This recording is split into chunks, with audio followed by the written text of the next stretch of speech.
Technology has come so far that you can record professional cinematic video on the same device you answer emails, text, or surfing the web on. In this video, I'm going to show you how you can up your videography game with the Xperia 1 Mark IV and how to get professional looking video out of this incredible smartphone. Let's go!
Well, I hope you like that. Well, I haven't seen it because I haven't made it yet, but that's what we're here to do.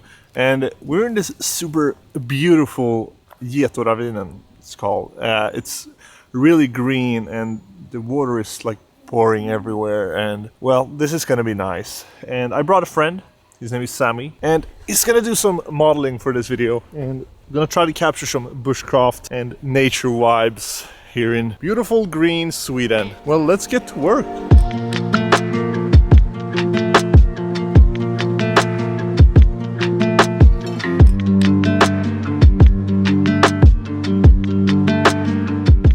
The forecast says that it was going to be cloudy and rainy, and that was the plan, to shoot some moody forest shots. And it turns out to be a blue sky and a harsh sun. I guess us photographers and videographers are the only people that don't really like this, but I can't do anything about it, so we have to work with what we got. So one of the most important things for a cinematic look to your footage is to follow the 180-degree rule, meaning you have to set a shutter speed to double the frame rate you're shooting at. So in this case, for this shot right here, I'm shooting this in 60 FPS, meaning I have to set the shutter speed to 1/120, because 60 times 2 is 120. Because then when you slow it down, you get this really natural motion blur. And by following this rule, you get this really cinematic look automatically to your footage. But on a bright day like this, having a shutter speed that is 1/120 will give you a very blown out shot that is completely overexposed. And since the phone has a fixed aperture, you can't decrease the light that way. So what we're going to use to decrease the light to be able to use the shutter speed of 1/120 is to use an ND filter. And this is like sunglasses for the camera. And I'm pretty sure that if it would be cloudy, we wouldn't have the need to use an ND filter, because the light would be perfect in here.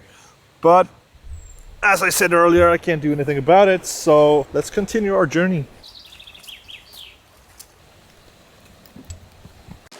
I got this idea to place the gimbal on this tripod and kind of glide the phone through the water.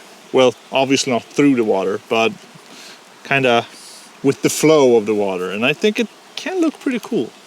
Let's not fall into the water. The stones are so slippery. And I don't want to get... Oops. Oopsie doopsie.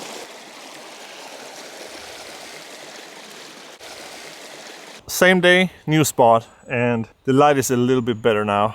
This place is full of ferns, and I have a shot in mind, having Sammy walk in between an ocean of ferns. So that's our main mission right now. As you see here, millions and millions of ferns, and we're looking for a spot where we can like walk in between them without crushing them. It reminds me of Jurassic Park. Maybe down here. But this place might work. Let's try it out.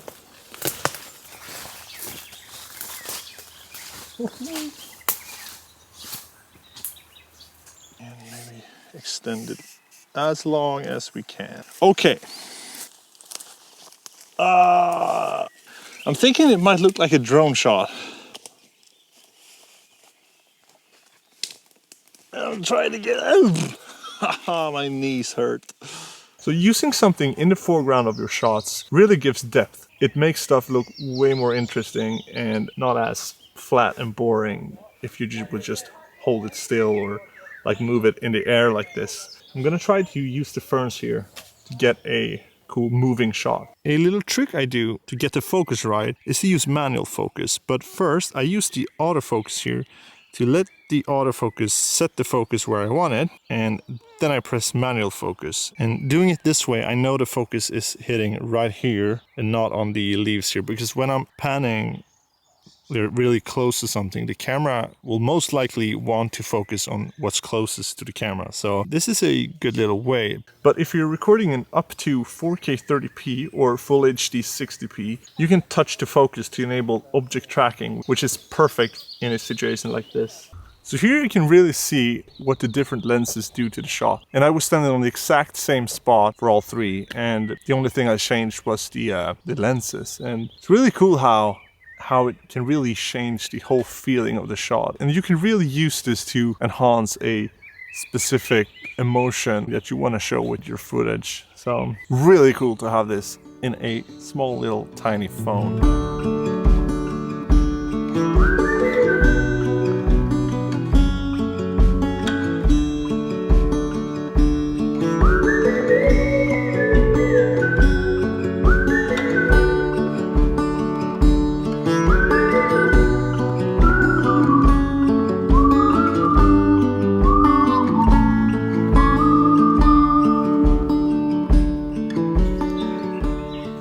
I know what you're thinking, but the horizon level is right. It's the bench that is not leveled right. So as you probably know, this phone has three cameras. We got the 60mm, which is for, as here for example, when we want to capture the foreground as well as much of the background and the surroundings. And this focal length really suck you into the shot because of all the corners are like moving a lot and you have this really nice motion in it. And the 24mm is my favorite focal length for both landscape photography and this kind of shooting that we are doing today. So using the 24, everything turns out so crisp and clear. And if you get pretty close, you can get a really nice autofocus background as well as foreground. And the 85 to 125mm optical zoom lens is great if you want to isolate something to the background and really get the separation, or when you want to shoot something that's far away. But where I think this lens really shines is when you get really close up and you get this really nice background blur that we all love. And with this lens you also get a really nice effect called compression. So a telephoto lens compresses the background to the subject, giving you the illusion that the background is closer and larger than it actually is.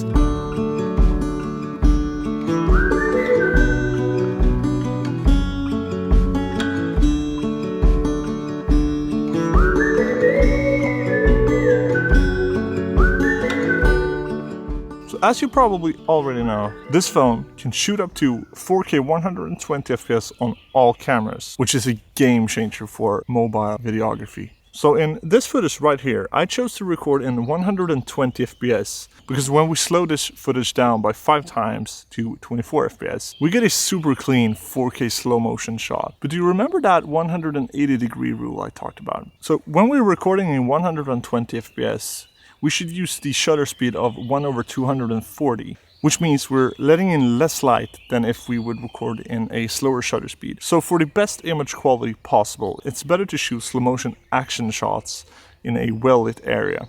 So I guess what I'm trying to say is choosing the right frame rate for each situation can really up the quality of your footage. You have to think around it. So instead of recording a super slow motion 120 FPS shot, if the light isn't that good, try to rethink and shoot it in maybe 24 FPS instead, to be able to get in more light into the sensor without pushing the ISO too high.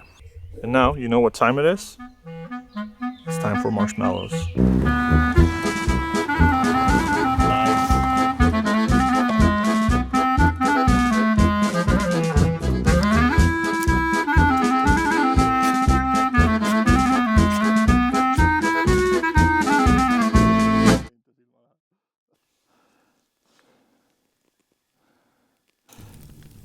I'm gonna try the 85 on the marshmallows.